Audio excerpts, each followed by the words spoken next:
Erickson's theory of psychosocial development identifies 8 stages which a healthy individual should pass through from birth to death. At each stage, we encounter different needs, ask new questions, and meet people who influence our behavior and learning. Stage 1. Basic trust versus mistrust.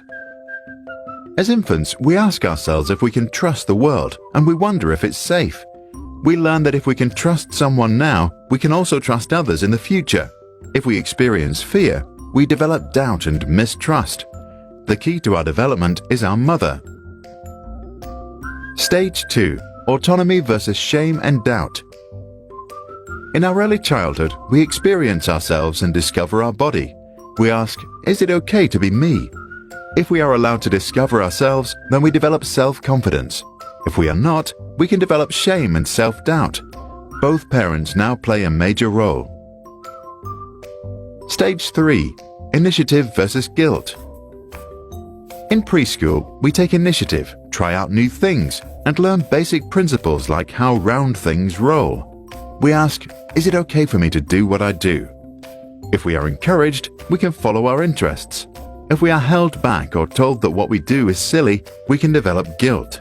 We are now learning from the entire family. Stage 4. Industry versus inferiority. Now we discover our own interests and realize that we are different from others. We want to show that we can do things right. We ask if we can make it in this world. If we receive recognition from our teachers or peers, we become industrious, which is another word for hardworking. If we get too much negative feedback, we start to feel inferior and lose motivation. Our neighbors and schools now influence us the most. Stage 5. Identity versus role confusion. During adolescence, we learn that we have different social roles. We are friends, students, children, and citizens. Many experience an identity crisis.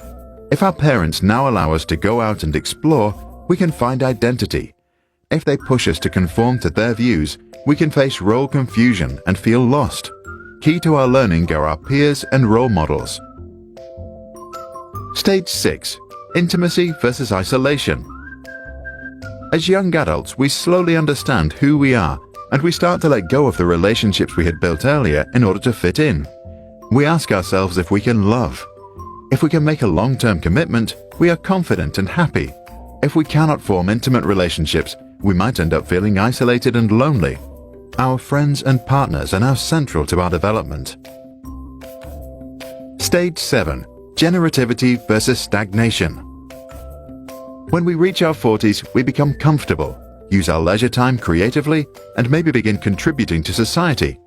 Our concern is generativity. If we think that we are able to lead the next generation into this world, we are happy. If we did not resolve some conflicts earlier, we can become pessimistic and experience stagnation. People at home and at work are now who influences them most.